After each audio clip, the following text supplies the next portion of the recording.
Yes. Exactly what are your convictions, Miss Goldman? Convictions? My convictions? Simply the right to lead. Anarchism, birth control, conscription resistance, ABC. Dear E.G., all those years you spent trying to achieve with the battering ram, what you're now trying with the Civil Liberties Union, the ballot box, and the New Deal. Can't you just once try to play the game instead of continuing to wallow in your own self-created martyrdom as a voice in the wilderness? Self-created martyrdom? Oh, just shut up. The punks will ask me my convictions, and I'm going to tell him. Every time America put me on trial, she indicted herself. My first court conviction, which sent me to Black Girls Island for a year, came in 1893. At a meeting in Union Square, I had advised thousands of unemployed not to trust politicians, but stand up and demand bread from the rich. For proposing the first of America's poor people's marches, I was hauled into court and questioned about my views on God and government and morality, all of which I happen to oppose. Why don't you leave this country if you don't like it here? And where shall I go? Everywhere on earth the laws are against the poor. And they tell me I'll never get to heaven, nor would I want to, frankly, anyway. Gentlemen of the jury, were this dangerous woman to be acquitted, it would be to lift aloft the black flag of anarchy and let it wave over the ruins of law and order.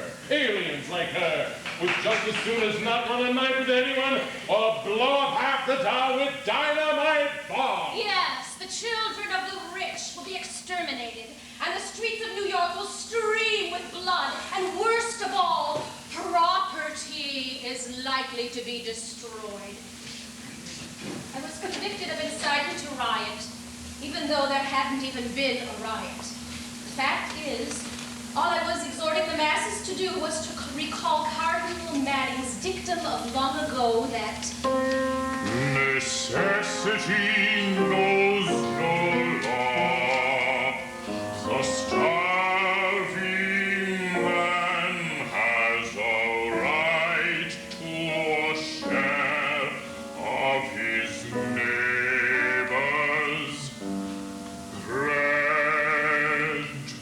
of this the authorities demanded my head. The San Francisco Code proposed that I be hanged. Neckerton Turtle and considerably longer. Why? Because I dare to stream on overseas masks. I deal with questions that nobody asks, such as what good is government that lets the starving die? Why should the state bear more than why? Anarchism means no one tells you what to do. You decide what's good for you. Whose resources over my head you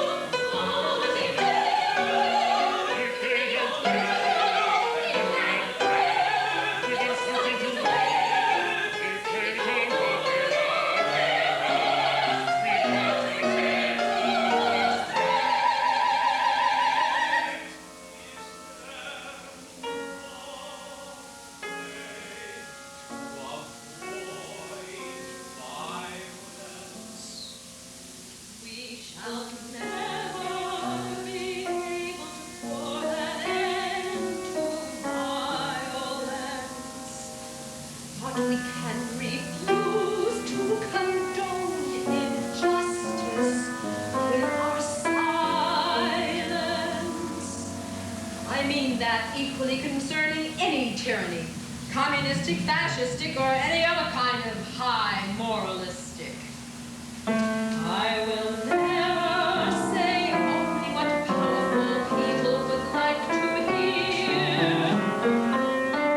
So, in 1893, they sent me to Blackwell's Island prison for a year.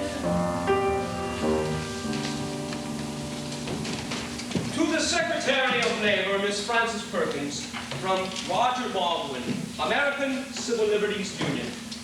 Dear Miss Perkins, nothing in Miss Goldman's record in the United States disqualifies her in any way from re-entry, save her opinions on public issues and her philosophy of politics. She was never convicted of any except a purely political offense involving only her opinions or utterances, while she holds the same views now.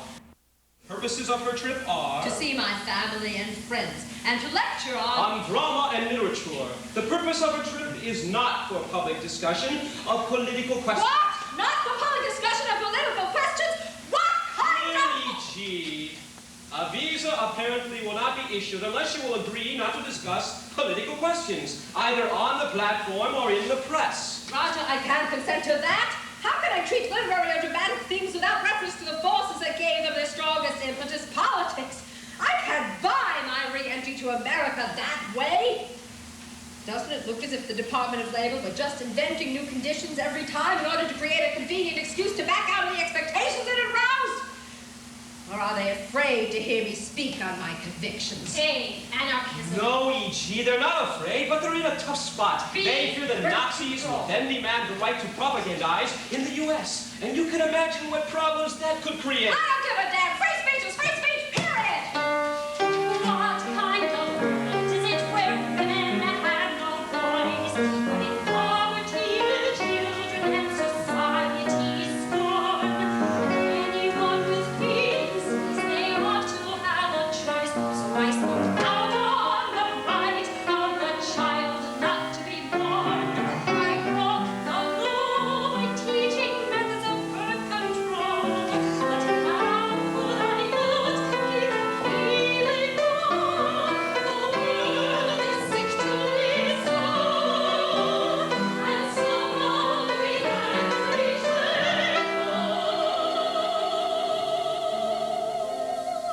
where every woman has the right, bear a child or to refuse, and not to be dictated to by the law, Or by some dominating male. for promoting every female's right to choose. In 1916, I was sentenced to 2 weeks in Queens County Jail.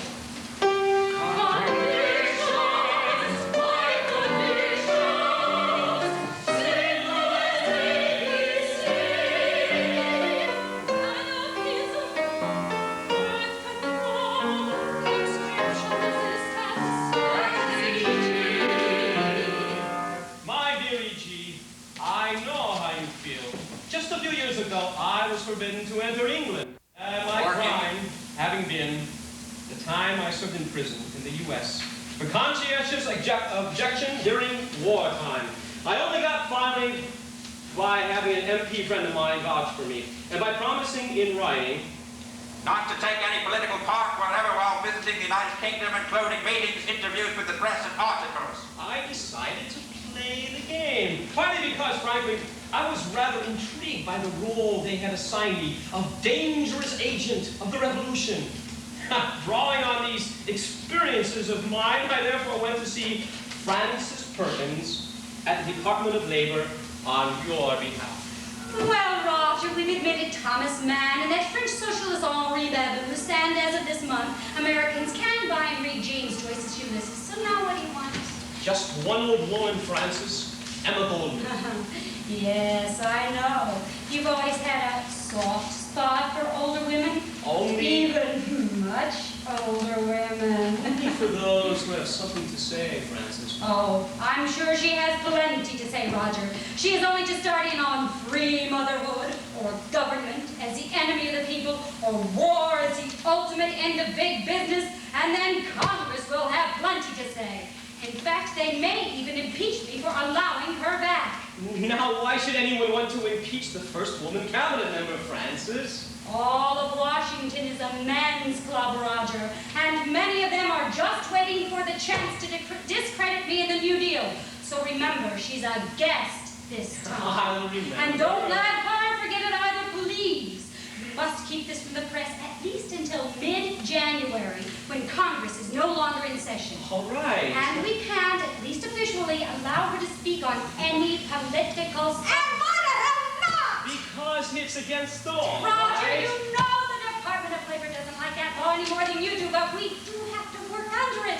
And we would hate to have to deport her again after letting her in. Let him deport you again, E.G. Just the way you and I were deported after your third conviction. Conspiracy with me, Alexander Berkman, and others to induce persons not to register for service of war where so many would be so senselessly killed. During the trial, there was a recruiting station outside where a band kept playing the Star-Spangled Banner. All were ordered to stand. We remained seated. It is a strange perversion of human reason that dares question any person's right to exist. Yet none does it so very effectively as the spirit of U.S. preparedness. The martial maniac run amok. Martial maniac, Run amok. martial maniac, martial maniac. The deadly germ of militarism is sweeping the country like a plague. Years ago, it was Germany proclaimed.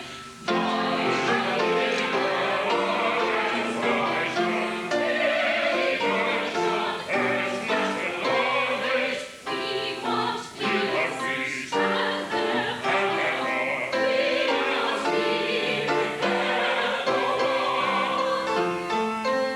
Only a well-learned nation has integrity and can command respect internationally. And Germany continued to prepare, thereby forcing other nations to do so. But you cannot build up a standing army and then throw it back to a box like tin soldiers. Armies equipped to the War is the culminating fruition of the hydra-headed gospel of militarism. Dynamic. War! Consumes the strongest and most productive elements of the nation. War!